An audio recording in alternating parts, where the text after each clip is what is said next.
કલ્પના કરો એક સુંદર ગોરી અને ભરપૂર શરીર કેલા જેઠ. તેમની નજરો વારંવાર એકબીજાને સ્પર્શે છે. કમર પર પડેલો ગરમ હાથ, ભીની સાડી સાથે ચોંટેલું શરીર અને તે અનકહી આગ જે ધીરે ધીરે બંનેના અંદર સળગતી રહે છે. મારું નામ અંજલિ છે. હું ઓગ્નને 6 વર્ષ થઈ ગયા છે. હું ઉત્તર પ્રદેશના એક નાના ગામની સાધારણ છોકરી છું. મારો રંગ ગોરો છે, લાંબા અને ઘટ વાળ છે, જે હું ઘણી વખત ઢીલી ચોટીમાં બાંધી લેતી છું. ઘરના કામકાજથી મારું શરીર એટલું ટાઈટ અને ભરપૂર થઈ ગયું છે કે મારી કમરની લચક અને છાતીની ઉભરાણ જોઈને ઘણા લોકો રોકાઈ જાય છે. મારી આંખોમાં એવી નમકીન ચમક છે, જે વાત કરતી વખત કોઈને પણ આકર્ષિત કરી લે છે. મારા પતિનું નામ રોહન છે. તેઓ શાંત સ્વભાવના છે. આખો દિવસ ખેતરોમાં વ્યસ્ત રહે છે. અમારું સંયુક્ત પરિવાર છે. સાસુમાં, સસુરજી અને સૌથી મોટા જેઠજી અર્જુન. અર્જુનજીની ઉંમર આશરે 29 વર્ષ છે. કડક ચહેરો, ઊંચી અને મજબૂત કાયા, પહોળા ખભા અને અવાજમાં એવી ગંભીરતા છે જે સાંભળતા જ શરીરમાં એક અજીબી સનસનાટી પેદા કરી દે છે. આખા ગામમાં તેમને ઘણી ઇજ્જત મળે છે. લગ્ન પછી જ્યારે હું આ ઘરમાં આવી હતી ત્યારે અર્જુનજી મને સન્માનની નજરે જોતા હતા. પણ ધીરે ધીરે તેમની નજરમાં એક અલગ જ ભૂખ, એક અલગ જ દેખભાળ આવવા લાગી. રોહન ઘણી વખત બહાર રહેતા. ઘરમાં મોટા ભાગે હું, સાસુમાં અને અર્જુનજી હોતા. તે દિવસે સવારે હું રસોડામાં ચા બનાવતી હતી. મારી હળવી સાડી પરસેવાથી શરીર સાથે ચોંટી હતી, જેમાં મારી કમર અને ઉભરાયેલા ભાગો સ્પષ્ટ દેખાતા હતા. અર્જુનજી આંગણામાં અખબાર વાંચતા હતા. અંજલિ, ચામાં થોડી વધારે અદરક નાખજે, આજે ઠંડી ઘણી લાગે છે. તેમનો ભારે અવાજ આવ્યો. જ્યારે હું ચા લઈને તેમની પાસે ઝૂકી તો મારો પલ્લો થોડો સરકી ગયો. મારા ગોરા ગળા અને હળવા ફફડતા છાતીલક તેમની આંખો સામે આવી. તેમની નજર પળભર માટે ત્યાં અટકી ગઈ. પછી તેમણે નજર ફેરવી લીધી, પણ તેમનો શ્વાસ થોડો ઝડપી થઈ ગયો તો ગઈ. રોહનને એટલી સારી અને ભરપી થઈ ગયો હતો. ઘણું મહેનત કરો છો તમે. રોહનને એટલી આંખો મારા ચહેરા પર ઘૂમી. જોતા જ ઘણી ખુશી થાય છે. તેમની વાતમાં ડબલ મિનિંગ સ્પષ્ટ હતી. હું શરમાઈ ગઈ. ગાલ લાલ થઈ ગયા. આપ જ સૌને સંભાળો છો જેઠજી, મેં ધીરેથી કહ્યું. તે દિવસ પછી મારા શરીરમાં એક અજાણી ગરમાહટ રહેવા લાગી. બપોરે સાસુમાએ જૂની અલમારી સાફ કરવા કહ્યું. રૂમ તંગ હતો. અર્જુનજી મદદ કરવા આવ્યા. એક ભારે ડબ્બો ઉપાડતી વખત હું લડખડાઈ ગઈ. અર્જુનજી પાછળથી મને પકડી લીધી.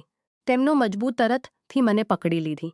તેમનો મજબૂત ગરમ હાથ મારી કમર પર કસાઈ ગયો. આંગળીઓ હળવેથી દબાઈ ગઈ. બસ અમુક સેકન્ડ પણ મારા આખા શરીરમાં વીજળી દોડી ગઈ. તેમની છાતી મારી પીઠ સાથે સટી ગઈ હતી. સંભળ ગયા અંજલિ ગીરતી તો ઘણું નુકસાન થઈ જાત. તેમનો ભારે અવાજ મારા કાન પાસે ગુંજ્યો.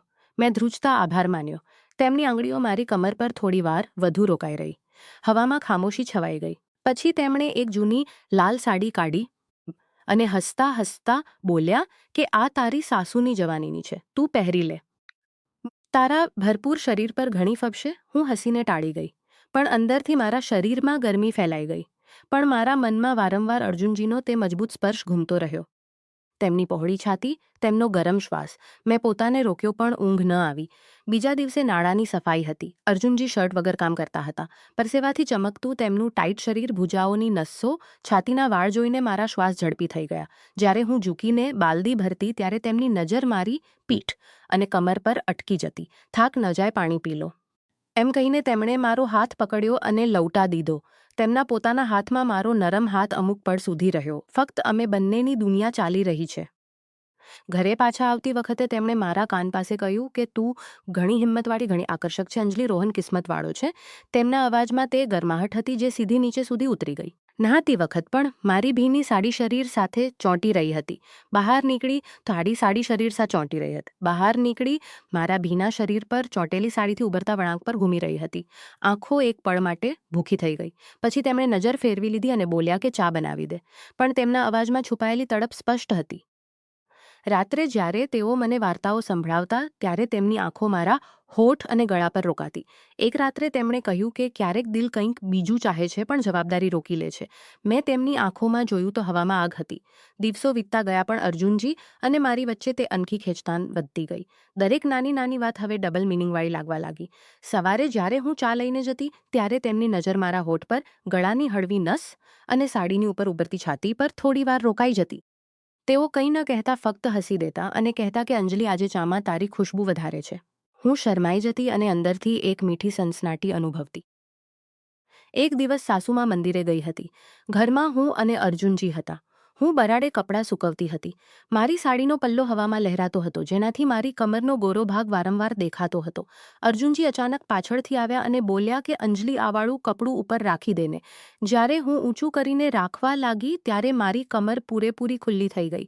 તેમની નજર મારી કમરની લચક અને પીઠની નરમ લંબાવ્યો મદદ માટે, પણ તેમની આંગળીઓ મારી કમર પર હળવેથી ફીસડી ગઈ.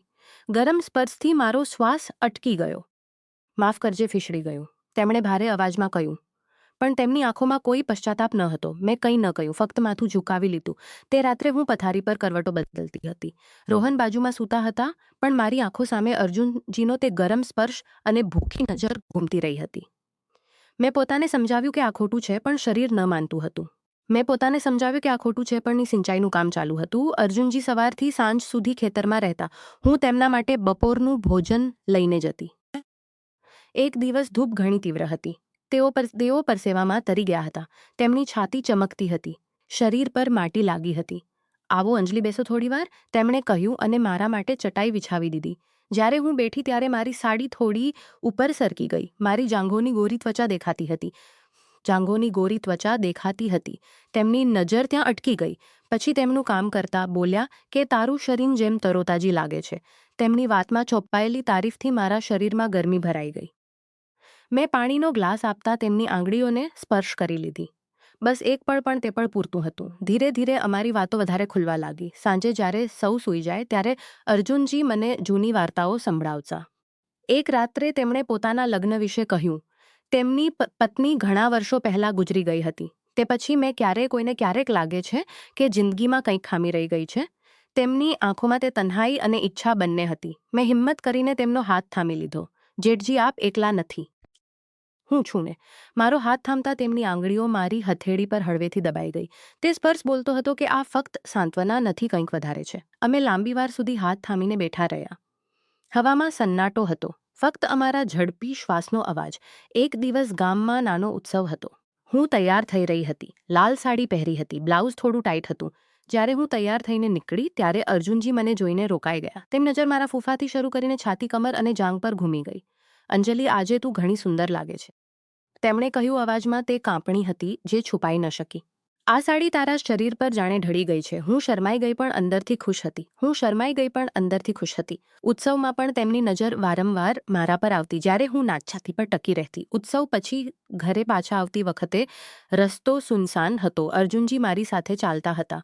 અચાનક હવાનો ઝોંકો આવ્યો અને મારો પલ્લો ઉડી ગયો. તેમણે તરત હાથ લંબાવ્યો અને પલ્લો સંભાળી લીધો, પણ તેમના હાથ મારા ખભા અને ગળાને સ્પર્શી ગયા. અમે બંને એક પળ માટે ઘણા નજીક આવી ગયા. તેમના શ્વાસ મારા ચહેરા પર પડતા હતા. તેમની આંખોમાં તે તડપ હતી જે હવે છુપાઈ ન શકી. મેં નજરો ઝુકાવી લીધી, પણ મારા શરીરમાં આગ લાગી રહી હતી.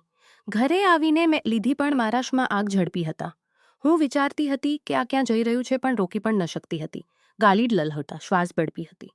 બીજા દિવસે રોહન શહેર ગયા હતા. ઘરમાં ફક્ત અમે 3 હતા. સાંજે અર્જુનજીએ મને ઉપરના રૂમમાં બોલાવ્યા. કંઈક જૂના સામાન જોવા કહ્યું. રૂમ અંધારું હતું. અમે બંને નજીક હતા. એક ડબ્બો કાઢતી વખત હું તેમની છાતી સાથે ટકરાઈ ગઈ. તેમની છાતી સખત હતી. દિલ જોરથી ધડકતું હતું. માફ કરજે, મેં કહ્યું, પણ પાછળ ન હટી. તેઓ પણ ન હટ્યા. તેમની આંગળીઓ મારી કમર પર ફરીથી આવી ગઈ. આ વખતે દબાણ વધારે હતું. અંજલિ, તું જાણતી નથી કે તું મારા માટે શું છે. તે પળે મારી આંખો બંધ થઈ ગઈ. પણ ત્યારે જ નીચે સાસુમાનો અવાજ આવ્યો અને અમે અલગ થઈ ગયા. દિલ હજુ પણ ધડકતું હતું. આ રીતે નાની નાની ઘટનાઓ વધતી ગઈ. દરેક સ્પર્શ, દરેક નજર, દરેક વાત અમને વધારે નજીક લાવતી રહી. રોહનને ક્યારેક શંકા થતી, પણ હું તેમને ટાળી દેતી. અંદરથી હું જાણતી હતી કે હવે આ રિશ્તો ફક્ત જેઠ બહુનો રહ્યો નથી. એક સાંજે જ્યારે હું એકલી છત પર કપડાં સૂકવતી હતી ત્યારે અર્જુનજી ઉપર આવ્યા. સૂર્ય ડૂબતો હતો. લાલ આકાશ નીચે તેમણે મારી પાસે આવીને ઊભા રહ્યા. તને જોઈને લાગે છે જાણે જિંદગીમાં રંગ આવી ગયો હોય, તેમણે કહ્યું. પછી તેમણે ધીરેથી મારા વાળને સ્પર્શ કર્યો, બસ હળવા હાથે. પણ મારા આખા શરીરમાં તેમની આંખો ભૂખી હતી. જેઠજી, મેં બસ એટલું જ કહ્યું. તે પળ તેમની તરફ જોયું, પળ ઘણો લાંબો લાગ્યો. અમે બંને જાણતા હતા કે આગળ વધવું સરળ નહીં હોય, પણ પાછળ હટવું વધારે મુશ્કેલ થઈ ગયું હતું. તે છતવાળી સાંજ પછી બધું પહેલાં કરતાં વધારે તીવ્ર થઈ ગયું. અર્જુનજી હવે મારી તરફ જોતા ત્યારે તેમની પાસેથી નજરો, છુપાયેલી ભૂખ સ્પષ્ટ દેખાતી. હું પણ તેમની આંખોમાં છુપાયેલી ફરી પાછા આવશે. રોહનના શહેર જવા પછી ઘરનું વાતાવરણ વધારે નિજી થઈ ગયું હતું. સાસુમાં સવારે મંદિરે ચાલી જતી. એક દિવસ બપોરે હું રસોડામાં ખાણું બનાવતી હતી. અર્જુનજી અચાનક પાછળથી આવીને બોલ્યા કે અંજલિ આજે શું બનાવે છે. જ્યારે હું ફરી ત્યારે તેઓ ઘણા નજીક ઊભા હતા. તેમની છાતી મારી છાતીને બસ સ્પર્શી રહી હતી. મારો શ્વાસ ઝડપી થઈ ગયો. દાળ ચોખા જેઠજી, મેં ધ્રુજતા અવાજ માંગડી ફેરવી. તારા હાથનું ખાણું તો જન્નત છે, પણ તું જાતે તેના કરતાં પણ મીઠી છે. પણ તું જાતે તેના કરતાં પણ પાસે આવી. મેં આંખો બંધ કરી લીધી. તે પણ કેટલો ગરમ હતો. પછી તેમણે હાથ હટાવી લીધો અને હળવેથી હસી દીધું. શર્મા નહીં અંજલિ, હું તો બસ મજાક કરતો હતો. પણ અમે બંને જાણતા હતા કે તે મજાક ન હતી. તે જ સાંજે ગામના જમીનના જૂના ઝઘડા કારણે અર્જુનજીને શહેર કોર્ટ જવું પડ્યું. તેમણે મને પણ સાથે ચાલવા કહ્યું, કારણ કે રોહન ખેતરમાં વ્યસ્ત હતા. તારી મદદ જોઈએ છે, તેમણે કહ્યું. અમે બસથી શહેર ગયા. હોટલમાં 2 અલગ રૂમ બુક હતા, પણ રાત્રે કોર્ટની મીટિંગ લેઠા રહ્યા. હળવું અંધારું, મધ્યમ રોશની. અર્જુનજીએ પોતાની જિંદગીની વાતો કહી. પત્નીના જવાબથી મેં ક્યારે પોતાનું ન સમજ્યું, પણ તું આવીને બધું બદલાઈ ગયું અંજલિ. તેમનો હાથ ટેબલ પર મારા હાથની પાસે હતો. મેં હિંમત કરીને તેમનો હાથ થામી લીધો. તેમની આંગળીઓ મારી આંગળીઓમાં ફસાઈ ગઈ. અમે લાંબી વાર સુધી હાથ થામીને બેઠા રહ્યા. તેમની અંગૂઠી મારી હથેળી પર ઘૂમતી હતી. તે સ્પર્શ એટલો ગહન હતો કે મારા શરીરમાં કરંટ દોડતો હતો. અર્જુનજી, આ શું થઈ રહ્યું છે અમારી વચ્ચે? મેં ધીરેથી પૂછ્યું. તે મારી આંખોમાં જોઈને બોલ્યા કે જે થવું જોઈતું હતું તે થઈ રહ્યું છે. તે રાત મેં પોતપોતાના રૂમમાં ગયા, પણ ઊંઘ કોઈને ન આવી. હું વારંવાર દરવાજા તરફ જોતી હતી. ક્યાંક તેઓ આબદારીએ તેમને રોક્યા હતા. ઘરે પાછા આવ્યા પછી તે શહેરવાળી રાત અમારી વચ્ચે ગુંજતી રહી. હવે અમારી નજરો મળતા જ મુસ્કાન છવાઈ જતી.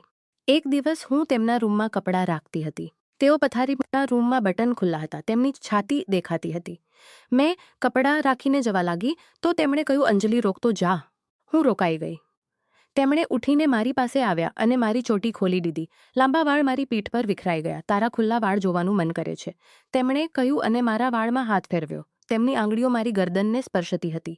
તે દિવસ પછી નાની નાની મુલાકાતો વધી ગઈ.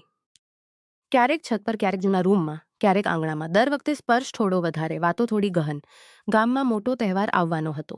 જૂના મંદિરની પ્રાણ પ્રતિષ્ઠા. અર્જુનજીએ મને જવાબદારની સજાવટ સંભાળીશ. અનેક રાત્રિઓ અમે સાથે સાથે તૈયારી કરતા. મંદિરનો નાનો રૂમ દીપકો બળતા હતા. હળવી રોશનીમાં અર્જુનજીનો ચહેરો વધારે આકર્ષક લાગતો. તેમણે કહ્યું, બહારથી પથ્થર, અંદરથી પ્રાણ. તે મારા અંદરના પ્રાણ જગાડી દીધા છે. મારી આંખોમાં આંસુ આવી ગયા. હું તેમની છાતી સાથે લાગી ગઈ. તેમની મજબૂત બાહો મને ઘેરી લેતી. બસ એક લાંબુ આલિંગન. તેમના દિલની ધડકન મારી છાતી પર અનુભવાતી હતી. તેમના હાથ મારી પીઠ પર ધીરે ધીરે ઘૂમતા હતા. તે ગરમાહટ, તે સ્પર્શ, હું બધું ભૂલી ગઈ. જેઠજી, હું ડરી છું, મેં ફૂસફૂસાટ્યું. ડરો નહીં, હું છું. ને તેમણે મારા વાળમાં ચહેરો છુપાવતા કહ્યું, કોઈ ગલત કામ ન થયું, પણ જે થયું તે ભાવનાઓનો સૈલાબ હતો. તહેવારના દિવસે મંદિરમાં ભીડ હતી. હું લાલ સાડીમાં તૈયાર હતી. અર્જુનજીએ મને પોતાની પ્રતિષ્ઠા થઈ ત્યારે હવામાં એક અલગ જ ખુશ્બુ ફેલાઈ ગઈ. સૌ ખુશ હતા, પણ અમે બંનેની નજરો ફક્ત એકબીજા પર હતી. સાંજે ઘરે પાછા આવીને અર્જુનજીએ નિર્ણય જાહેર કર્યો કે રોહન અને મને અલગ ઘર બનાવીને આપે છે. પરિવાર નાનો હશે, પણ રિશ્તા મજબૂત રહેશે. તેમણે કહ્યું, સૌ હેરાન હતા. હું રડી. અર્જુનજીએ મને અલગથી બોલિકા. હું રડી પડી. અર્જુનજીએ મને આંખોમાં જોયું છે. તું સારી છે. મારા દિલમાં તારા માટે ફક્ત પ્રેમ છે, અને તે આગ જે હવે બુઝાઈ ન શકે. હું તેમની છાતી સાથે લાગીને રડી. તેમણે મને કસીને પકડી રાખ્યું હતું. તેમની આંગળીઓ મારી કમર પર દબાતી હતી. તે દિવસ પછી ઘરનું વાતાવરણ બદલાઈ ગયું. રોહનને બધું પતા ચડી ગયું, પણ તેઓ ચૂપ રહ્યા. કદાચ સમજી ગયા હતા. અમે અલગ ઘરમાં શિફ્ટ થવા લાગ્યા. પણ અર્જુનજી દર અઠવાડિયે આવતા, સલાહ આપતા, મદદ કરતા. અને પછી એક દિવસ મને ખબર પડી કે હું માં બનવાની છું. અર્જુનજી સૌથી વધાર્યું અને કહ્યું કે તે પરિવારને નવી રોશની આપી અંજલિ. તેમનું આલિંગન આ વખતે વધારે ગહન હતું. માં બનવાની ખબરથી ઘરમાં ખુશીની લહેર આવી ગઈ. પણ મારા અને અર્જુનજી વચ્ચેની તે ગુપ્ત આગ હવે વધારે તેજ થઈ ચૂકી હતી. દરેક મુલાકાતમાં હવે તે સ્પર્શ પહેલા કરતાં વધારે લાંબો અને ગહન થતો. અલગ ઘર બનાવવાની તૈયારી ચાલુ હતી. અર્જુનજી વારંવાર એકલી ઘરે હતી. રોહન ખેતરે ગયા હતા. અર્જુનજી અચાનક આવ્યા. કેવી છો અંજલિ? થાક તો નથી રહીને? હું હસીને મુસ્કરાઈ. મારું પેટ હળવું સરખું ઉભરાવા લાગ્યું હતું. તેમણે પાસે આવીને હાથ રાખ્યો મારા પેટ પર. મારો ભત્રીજો કે ભત્રીજી, તેમણે ધીરેથી કહ્યું. તેમની હથેળી ગરમ હતી. તે સ્પર્શ સીધો દિલ સુધી ઉતરી રાખ્યો. તેમની મજબૂત બાહો મને ઘેરી લેતી. અમે લાંબી વાર સુધી એવા જ ઊભા રહ્યા. તેમની મંગડી પીઠ બૂટ પર ઘૂમતી હતી, ક્યારેક કમર પર દબાતી. તારું શરીર હવે વધારે નાજુક અને આકર્ષક થઈ ગયું છે. તેમણે મારા કાનમાં ફૂસફૂસાટ્યું. મારા આખા શરીરમાં સિંહણની લહેર દોડી ગઈ. તે પળે અમે બંને ઘણા નજીક હતા. તેમનો શ્વાસ મારા ચહેરા પર, મારો શ્વાસ તેમની છાતી પર. પણ અમે રોકાઈ ગયા. જવાબદારીએ ફરી રોકી લીધું. દિવસો વીતતા ગયા. અલગ ઘર તૈયાર થઈ ગયું. અમે શિફ્ટ થઈ ગયા. પણ અર્જુનજી દર બીજા દિવસે આવતા. ક્યારેક બહાને, ક્યારેક મદદના નામે. એક દિવસ વરસાદ પડતો હતો. રોહન બહાર ફસાયા હતા. અર્જુનજી છત્રી લઈને આવ્યા ભીના થઈને. આપશર્ટ શરીર આવ્યા ભીના થઈને. તેમની શર્ટ શરીર સ્પષ્ટ દેખાતું હતું. મેં તેમને તૌલિયાથી પૂછ્યું. જ્યારે હું તેમની છાતી પૂછતી હતી ત્યારે તેમની નજર મારા ભીના બ્લાઉઝ પર અટકી ગઈ. અંજલિ, તને જોઈને પોતાને રોકવું ઘણું મુશ્કેલ થઈ રહ્યું છે, તેમણે ભારે અવાજમાં કહ્યું.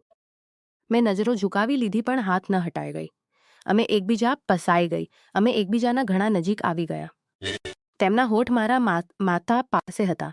બસ એક પળ વધારે. પણ ત્યારે જ રોહનનો અવાજ આવ્યો અને અમે અલગ થઈ ગયા. રાત્રે રોહન સાથે લેટેલા હોવા છતાં મારા મનમાં અર્જુનજી જ હતા. તેમની ગરમ છાતી, તેમના મજબૂત હાથ, તેમની ભૂખી નજર. હું વિચારતી હતી પણ જે પણ હતું તે ઘણું ગહન હતું. અમુક મહિના પછી તહેવાર ફરી આવ્યો. આ વખતે હું ગર્ભવતી હતી, તેથી ઓછું કામ કરતી. અર્જુનજી મંદિરમાં મારી પાસે જ રહેતા. સાંજે જ્યારે ભીડ ઓછી થઈ ત્યારે અમે મંદિરના પાછળના નાના રૂમમાં બેઠા. દીપકો બળતા હતા. અંજલિ, તને જોઈને લાગે છે જાણે આખું ગામ રોશન થઈ ગયું હોય.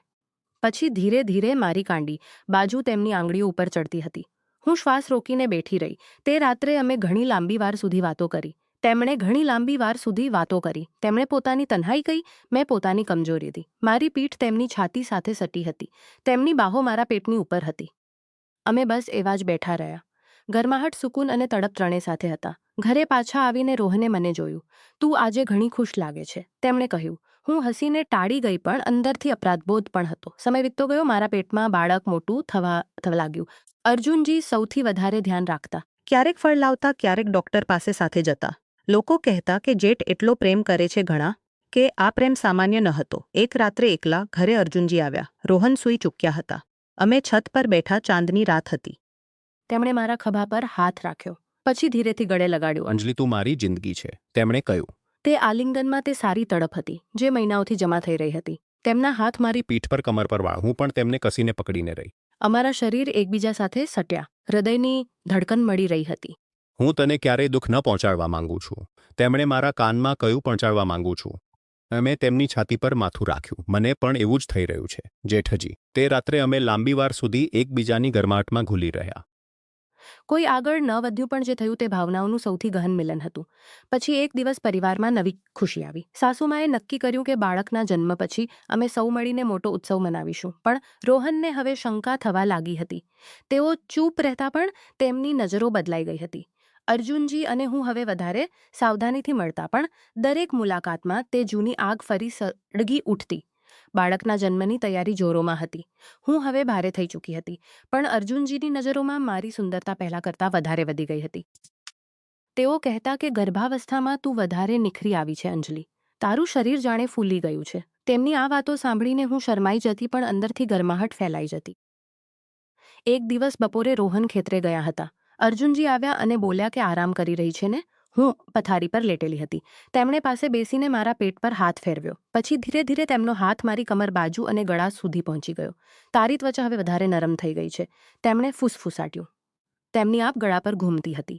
તેમણે ફૂસફટ્યું. તેમની આંગળીઓ ગળા પર ઘૂમતી હતી. મારા શ્વાસ ઝડપી થઈ ગયા હતા. તેમણે મારા માથાને ચૂમ્યું, પછી ગાલને બસ હળવેથી. પંઠજી, રોહન, મેં ધ્રુજતા કહ્યું.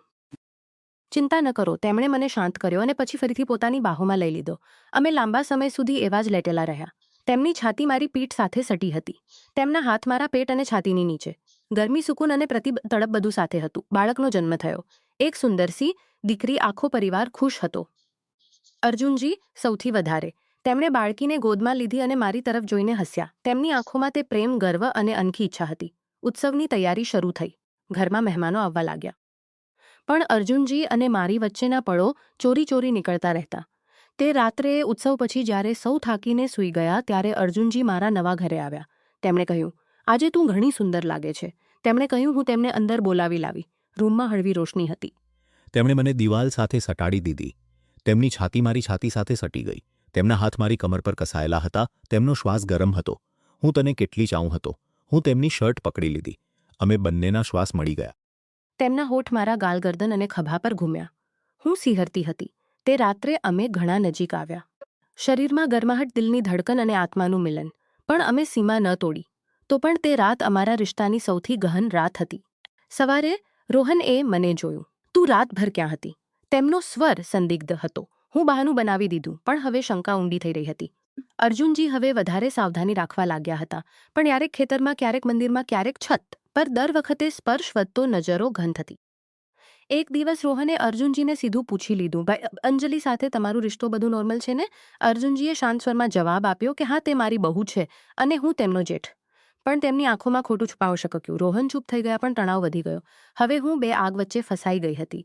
એક તરફ રોહનનો પતિનો અધિકાર, બીજી તરફ અર્જુનજીનો તે ગહન પ્રેમ જે મને ખેંચી રહ્યો હતો. પછી એક મોટો વળાંક આવ્યો. ગામમાં જમીનનો જૂનો ઝઘડો ફરી શરૂ થયો. અર્જુનજીને ફરી શહેર જવું પડ્યું. આ વખતે તેમણે મને સાથે લઈ જવાનું ના પાડી. તું બાળકી સાથે રહે, તેમણે કહ્યું. પણ તેમની આંખો કહેતી હતી કે તેઓ એકલા ન જવા માંગતા હતા. તેઓ ગયા. પૂરા 15 દિવસ. તે દિવસોમાં હું બેચેન રહી. રાત્રે તેમના વિશે વિચારીને કરવટો બદલતી. તેમની ગરમ બાહો, તેમનો ભારે અવાજ, તેમનો સ્પર્શ, બધું યાદ આવતું. જ્યારે તેઓ પાછા આવ્યા તો પહેલી મુલાકાતમાં ઘણી યાદ આવી તારી. તેમણે કહ્યું. તેમની આંખો નમ હતી. તે દિવસે અમે લાંબી વાર સુધી સાથે રહ્યા. તેમણે મારા વાળ સલાવ્યા, મારી કમર પર હાથ ફેરવ્યો, મારા હોઠને પોતાની આંગળીઓથી સ્પર્શ કર્યો. અમે બંનેની આંખોમાં આંસુ હતા. પરિવાર હવે પહેલા જેવો ન રહ્યો. બધું બહારથી શાંત હતું, પણ અંદર તોફાન ચાલતું હતું. અર્જુનજીના પાછા આવ્યા પછી ઘરનું વાતાવરણ બદલાઈ ગયું હતું. રોહન હવે વધારે ખામોશ રહેવા લાગ્યા હતા. તેઓ મને અને અર્જુનજીને જોતા પણ કંઈ ન બોલતા. હું અંદરથી ધ્રુજતી હતી. એક સાંજે અર્જુનજી આવ્યા. રોહન ઘરે હતા. તેમણે સામાન્ય કરી અર્જુનજી આવ્યા. રોહન મારા પર હતી. રાત્રે રોહને મારી પાસે પૂછી લીધું કે અંજલિ, તને અર્જુન ભાઈથી કંઈક વધારે લગાવ લાગે છે શું? હું ડરી ગઈ. આંખો ઝુકાવી લીધી. ના, તે મારા જેઠ છે. પણ રોહનને યકીન ન થયું. તેમણે કહ્યું કે હું બધું જોઈ રહ્યો છું. તે રાત્રે હું રડી. બીજા દિવસે અર્જુનજીને બધું પતા ચડી ગયું. તેમણે મને અલગથી બોલાવ્યા. અંજલિ, હું તને દુઃખ ન આપવા માંગુ છું. જો તું કહે તો હું દૂર થઈ જાઉં છું. મારી તેમનો હાથ પકડી લીધો. હું તમને ગુમાવવા નથી માંગતી જેઠજી, પણ આ રિશ્તો પણ તોડવા નથી માંગતી. તેમણે મને કસને ગળે લગાડ્યું. આ વખતે આલિંગનમાં દુઃખ પણ હતું, પ્રેમ પણ હતો. તેમની આંગળીઓ મારી પીઠ પર કામતી હતી. તું મારી જાન છે, તેમણે કહ્યું. પછી તેમણે નિર્ણય લીધો. તેમણે રોહનને અલગથી બોલાવ્યા. બંને ભાઈઓ વચ્ચે લાંબી વાચાઈ હતી. બંને અર્જુનજીની વાતોમાં સાચાઈ હતી. તેમણે કહ્યું કે મેં ક્યારેય સીમા ન તોડી, બસ દિલથી ચાહું છું તેને. રોહન ચૂપ રહ્યા. છેવટે તેમણે કહ્યું કે ભાઈ પરિવાર તૂટવો ન જોઈએ. ધીરે ધીરે વસ્તુઓ સામાન્ય થવા લાગી. પણ જ્યારે વસ્તુઓ સામાન્ય થવા લાગી, અર્જુનજી હવે ઓછા આવવા લાગી હતી.